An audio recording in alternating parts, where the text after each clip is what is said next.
quick shop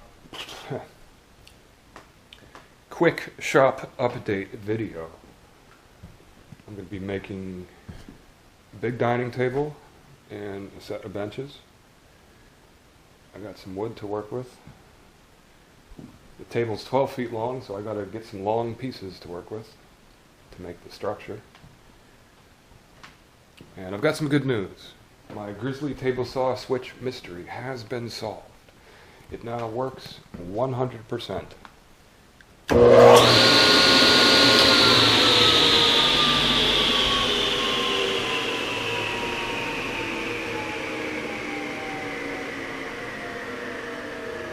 So I'm very happy about this, and I'm sure a lot of people are wondering what I did to fix my problem here. But I just want to give a special thanks to all of my viewers who chimed in with some useful tips about how to go about solving this problem. And I got by far more useful information through my YouTube network than through the Grizzly Tech support. Okay, because every time I talked to one of these guys at Grizzly Tech, they just wanted to sell me more parts. Last time I talked to them, he really didn't have an answer, so he just wanted to sell me another switch. Maybe that was the problem. You know, that was another 36 bucks. But that was after I replaced a $200 part, which apparently wasn't even the problem. So, it's so simple it hurts to even admit it, but there was nothing wrong with my table saw. It was actually a problem with the wiring in my building.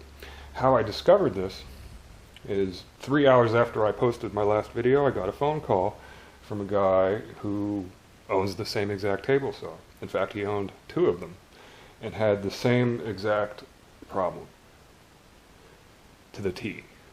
Okay, so he called me up right away and just like knew exactly what I needed to do.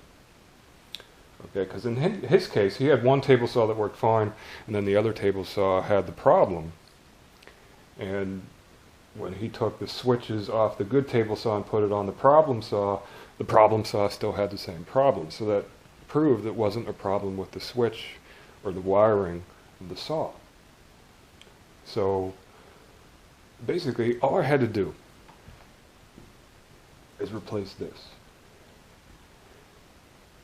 I had a bad leg on my circuit breaker. I didn't know that this could happen, but apparently it does happen. This is a square D breaker, pretty reliable as far as quality. A lot of electricians rely on square D, but they can still go bad.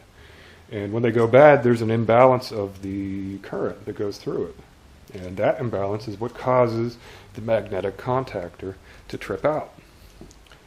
So, solving this problem was simple. Just take it out, pop a new breaker in. The saw works perfectly.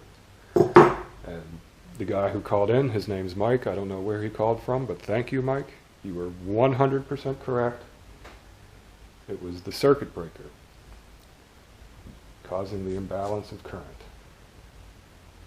So $200 later, after replacing the part, trying to examine all of this wiring, it was just a very, very simple fix. But it would have been nice if Grizzly Tech would have told me that that was a common problem, but now I know. So if anybody else has problems with their magnetic switches and their machine tools, just replacing this part cost $18. I mean, it's by far the cheapest solution and the cheapest approach. So this is my old magnetic switch assembly. And I should probably apologize to the Shurendian Electric Corp in Taiwan, because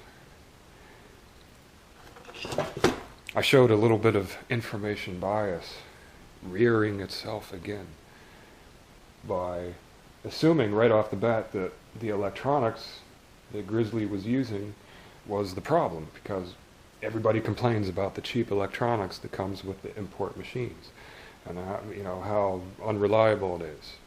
So even though they sent me the same exact replacement part that was brand new and I installed it, had the same exact problem I was having before, I still automatically thought that the part was defective, even though it had nothing to do with the source of the problem.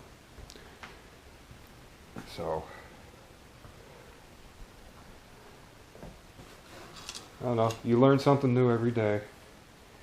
So this part is fine, and I don't know. Alright, I have one more useful tip to share today.